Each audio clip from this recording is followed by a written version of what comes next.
स्वागत है NF news पर। मैं हूं आपके साथ रोहित। आज बात होगी दुनिया के क्रूड ऑयल पर। कहां पर सबसे ज्यादा ऑयल होता है, किस तरीके से रिफाइन किया जाता है, और अमेरिका दुनिया के उन देशों के पीछे क्यों पड़ा है जहां पर उसे तेल नजर आता है।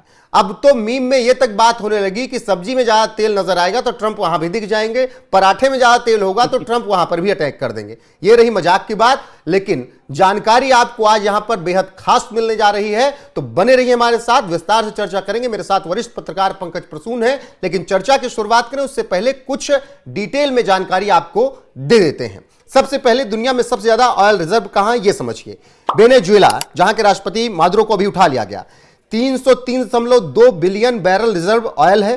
दुनिया का लगभग 18% तेल यहां है। यहां का तेल एक्स्ट्रा हैवी है, जिसे निकालना और रिफाइन करना महंगा होता है। सऊदी अरब 267.2 बिलियन बैरल रिजर्व ऑयल है।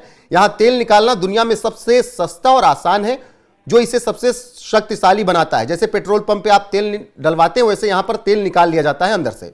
Iran 208.6 billion barrel reserve oil का विशाल भंडार है, लेकिन अंतरराष्ट्रीय प्रतिबंधों के कारण कई समस्याएं और इसीलिए अभी यह युद्ध भी हो रहा है।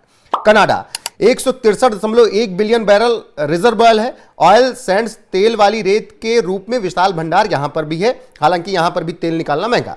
इराक में 145.0 बिलियन बैरल रिजर्व ऑयल है। इराक का तेल जमीन के काफी करीब है, जिससे इसे निकालना सऊदी अरब की तरह ही सस्ता पड़ता है। अमेरिका 40 से 50 बिलियन बैरल के बीच तेल है यहां पर। अमेरिका अपने पास मौजूद तेल को बहुत तेजी से निकालने की तकनीकी क्षमता रखता है। अब दुनिया में सबसे ज्यादा ऑयल प्रोड्यूसर कौन है? ये तो रिजर्व है जहां पर होता है, प्रोड्यूस कौन करता है ये समझिए। अमेरिका सबसे ज्यादा प्रोड्यूस करता है, 13.5 बिलियन बैरल ऑयल रोजाना अमेरिका निकालता है। शेल ऑयल तकनीकी की वजह से अमेरिका दुनिया का सबसे बड़ा उत्पादक बन गया है। यहां तेल फ्रैकिंग तकनीकी से निकाला जाता है, जो काफी महंगा पड़ता है। एक बैरल तेल निकालने में $40 से $60 का खर्च आता है। सऊदी अरब 10.4 बिलियन बैरल ऑयल रोजाना निकालता है, जो रिजर्व है। एक बैरल तेल निकालने में लगभग $8 खर्च आता है। रूस में 8.5 से 9.3 बिलियन बैरल ऑयल रोजाना निकालता है। एक बैरल तेल निकालने में $30 से $40 खर्च करता है। पुराने कुओं और आर्कटिक की कड़ाके की ठंड में तेल निकालना महंगा और यहां कठिन हो जाता है। इराक की बात करें तो 4.5 बिलियन बैरल ऑयल रोजाना निकलता है। एक बैरल तेल निकालने में $5 से $10 का खर्च आता है। कनाडा रोजाना 5.8 बिलियन बैरल ऑयल रिजर्व निकालता है। $40 का खर्च आता है एक बैरल ऑयल निकालने में। यहां ऑयल सैंड्स से तेल अलग करना दुनिया की सबसे महंगी प्रक्रियाओं में से एक है। वेनेजुएला की बात करें तो रोजाना लगभग 1 मिलियन बीपीडी तेल निकाल रहा है। $45 के आसपास प्रति बैरल के बीच खर्च आता है, जो कि काफी महंगा है और काफी हैवी यहां पर जो है तेल है उसे रिफाइन करना बहुत समस्या होती है। और सबसे ज्यादा तेल यहां पर रिजर्व है, लेकिन प्रोड्यूस नहीं कर पाता वेनेजुएला। सबसे ज्यादा प्रोड्यूस कौन करता है? अमेरिका। अब पंकज जी ये समझाइए, जब इतना प्रोड्यूस कर ले रहा है अमेरिका, जबकि उसके पास इतना बड़ा रिजर्व भी नहीं है, तब फिर उसको क्या परेशानी है, क्यों टूट पड़ रहा है? पनीर में तेल ज्यादा हो गया तो वहां भी ट्रंप लड़ रहा है, दाल में हो गया, सब्जी में हो गया तो वहां भी लड़ रहा है।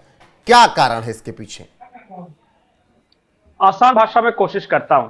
क्लासरूम में एक बच्चा है जिसकी मां उसे बहुत अच्छा टिफिन बनाकर देती है, लेकिन वो अपनी टिफिन बंद करके रखता है, पहले दूसरे में मुंह मारता है कि मेरा वाला तो है ही, मैं सबसे अंत में खा लूंगा इसे। वो दबंग बच्चा ट्रंप है, अमेरिका। उसके पास सबसे बड़ा विशाल भंडार है, लेकिन अभी रखे हुए हैं कि पहले जहां दूसरे देश का जो है डब्बा टिफिन खा लेता हूं, और फिर जब उनका खत्म हो जाएगा तब अपने यहां मनमानी कीमत पे बेचूंगा भी और अपने भी इस्तेमाल करूंगा। और उसने सबसे पहले उन देशों पे फोकस किया जहां सबसे सस्ता में निकलता था, जैसे सऊदी अरब। 70 के दशक में सऊदी अरब के साथ एक समझौता किया कि तुम्हारे पास तेल है, मेरे पास ताकत है, मैं तुम्हारी रक्षा करूंगा, बस सिर्फ एक काम तुम्हें करना है, जो तेल बेचना वो डॉलर में बेचना। और उसी का नाम दिया गया पेट्रो डॉलर। उससे क्या हुआ कि दुनिया भर के लोग तुम्हारा तेल खरीदेंगे और मेरे डॉलर में पेमेंट करेंगे, तो मेरा डॉलर भी मजबूत रहेगा। इसके बदले मैं क्या करूंगा, तुम्हें सैन्य सुरक्षा दूंगा, कोई भी तुम्हारी तरफ टच करके नहीं देख सकता, आंख उठा के नहीं देख सकता। तो वहां से ये पेट्रो डॉलर की शुरुआत हुई। $9 प्रति बैरल लागत है सऊदी अरब का। उसके बाद अमेरिका ने देखा कि और सस्ता कहां से निकल सकता है, तो थोड़ा इराक पे कब्जा कर लेते हैं, थोड़ा लीबिया पे कर लेते हैं। ईरान में पेट्रोल की क्वालिटी बड़ी अच्छी है, तो उसको सैंक्शंस वगैरह लगा दिया कि तुमको इतना महंगा पड़ेगा निकालना कि तुम कम पैसा में बेच ही नहीं सकोगे हमसे, और इसके बावजूद जो सप्लाई करोगे तो हम इसी तरह बम मारेंगे। वेनेजुएला थोड़ा सा डिफिकल्ट था। वेनेजुएला का जो तेल है ना बहुत गाढ़ा है, थिक ऑयल जो बोलते हैं, कोलतार देखे ना उस तरह का है। तो उसको प्रोसेस करने के लिए बुलाया है क्या?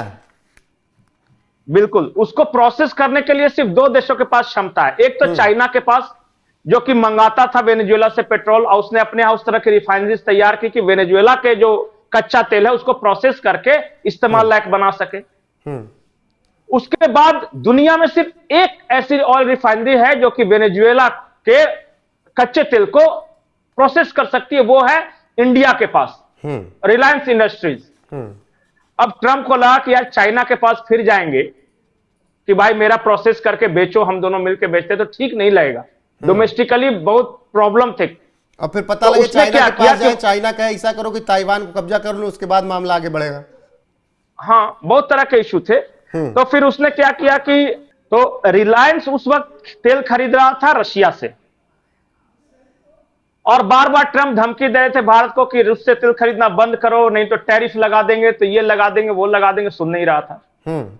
फिर क्या हुई कि मुकेश अंबानी और ट्रंप की मुलाकात हुई। उसने कहा कि यार तुम तो प्राइवेट प्लेयर हो, तुम तो कम से कम आ जाओ।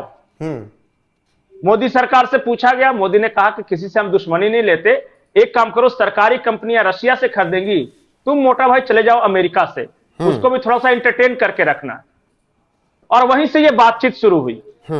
और जैसे वेनेजुएला पर डोनाल्ड ट्रंप का कब्जा हुआ, तो उनके यहां की ऑयल रिफाइनरीज ने कहा कि जब भाई हमारे यहां आओगे, प्रोसेस करोगे, 70 के बाद, रिचर्ड निक्सन के बाद हमारे देश में एक भी ऑयल रिफाइनरीज नहीं लगी है और ना अपग्रेड हुआ है, तो करे क्या? तो बोला कि भारत के पास एक है, मुकेश अंबानी से बात कर लो, फाइनल डील कर लो।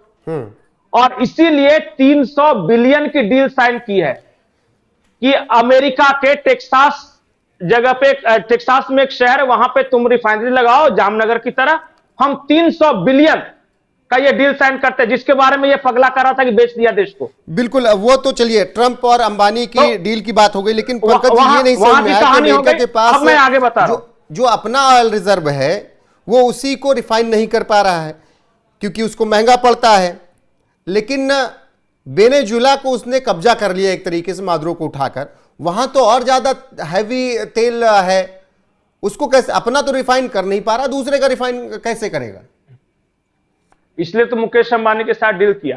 क्या करेंगे मुकेश अंबानी भाई साहब कि वो थोड़ा सा अरब का तेल निकालेंगे और ज्यादातर वेनेजुएला का तेल लेंगे, उसको प्रोसेस करेंगे, और दुनिया के देशों में अमेरिका उसी प्रोसेस्ड ऑयल को बेचेगा।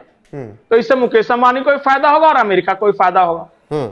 और ये एक साल की डील नहीं है, ये अगले 10, 15, 20 सालों की डील है ये, और ये आगे भी कंटिन्यू रह सकता है। ये दोनों के लिए विन विन सिचुएशन है।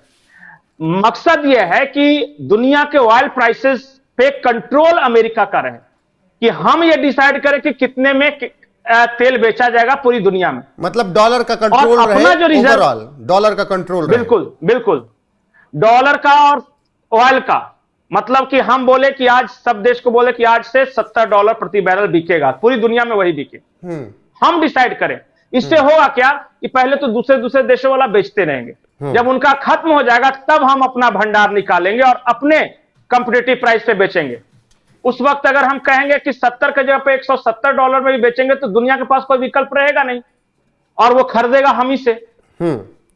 इसीलिए जब ये ब्रिक बना, और ब्रिक ने दो चीजें की थी कि एक तो डॉलर के पैरेलल हम अपनी करेंसी लाएंगे, वो बौखला गए, बोले काहे का ब्रिक ट्रिक, हम हमला कर देंगे।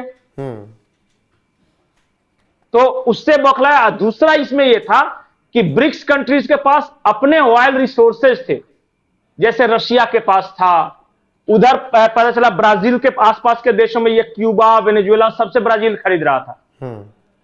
उसी को छिन्न भिन्न करने के लिए सारे जंग लड़े गए। ठीक है पंकज जी, आखिरी सवाल ऐसे में आज देखिए जी पंकज जी, आखिरी सवाल कि ट्रंप के राज में हो या अमेरिका जब भी रहा, जो भी सत्ता में रहा, सबसे ज्यादा ऑयल प्रोड्यूस करता है, इसमें सच्चाई है, लेकिन सवाल फिर यही कि जब उसके पास रिजर्व इतना नहीं है तो फिर इतना प्रोड्यूस कैसे कर रहा है? वेनेजुला पे कब्जा कर लिया, इराक पर कर लिया, लीबिया पे कर लिया, ईरान पर अटैक कर दिया।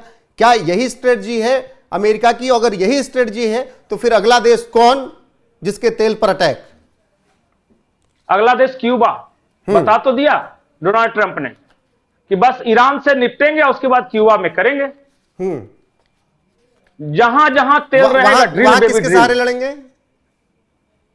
वहां दूसरा कोई ना कोई मिल जाएगा। मदुरई के जब पैरेलल कोई मिल गया, वहां उसको ट्रंप नोबेल पीस प्राइज दिलवा देंगे, बाद में वही वापस कर देगा डोनाल्ड ट्रंप। क्यूबा क्या है? क्यूबा को तो तुरंत कर लेंगे। कुल मिला के कहानी यह है कि दुनिया में जितने लेफ्टिस्ट गवर्नमेंट है, उनके पास या तो तेल नहीं रहना चाहिए या उनके पास पैसा नहीं रहना चाहिए। ये दोनों नहीं रहने देगा। तेल सिर्फ खाने में, सीरिया तेल सिर्फ खाने में हो तो ज्यादा बेहतर है, वरना ट्रंप की नजर पड़ जाएगी। और वो भी हमसे खरीदो। वो तो कह रहे हैं कि मेरा एग्रीकल्चर जो किसान है, मेरा तेल खरीदो, खाने वाला भी, और तुम्हारा तो बाकी कुछ रहेगा नहीं। ये रणनीति है इनकी। और जो छोटे मोटे देश हैं वो बेचारे काउंटर भी नहीं कर पाएंगे। ऐसे में आज हमने इस पर विस्तार से चर्चा की, क्रूड ऑयल को लेकर जो इस वक्त पूरी दुनिया में बात। एक सेकंड जी। एक साल पहले तक एक शब्द हुआ करता था दुनिया में, रूल बेस्ड ऑर्डर। मतलब कोई कितना भी ताकतवर हो या कमजोर हो, कुछ ना कुछ कानून होना चाहिए कि ताकि दुनिया चलते रहे। अब उस रूल बेस्ड ऑर्डर की ऐसी की तैसी कर दी डोनाल्ड ट्रंप ने। अब डोनाल्ड ट्रंप का एक ही सिद्धांत है, जिसके पास ताकत है वो कब्जा करेगा। बिल्कुल, और वही चल रहा है। इसमें बुराई नहीं, वही चल रहा है। और ट्रंप जो कर रहे हैं वही अब ताइवान के साथ चीन भी करना शुरू कर चुका है। बाकी क्रूड ऑयल पर हमने जो चर्चा की, विस्तार से आपको बताया कि दुनिया में सबसे ज्यादा ऑयल रिजर्व कहां है और सबसे ज्यादा प्रोड्यूस कौन कर रहा है। जाते जाते फिर बता दूं कि एक बैरल में 159 लीटर तेल होता है, तो ये आपको बैरल वाला ज्यादा समझ में नहीं आएगा, तो 159 लीटर तेल होता है। फिलहाल बने रहिए हमारे साथ, जो भी अपडेट आएगी आप तक जरूर पहुंचाएंगे। अभी के लिए बस इतना ही, नमस्कार।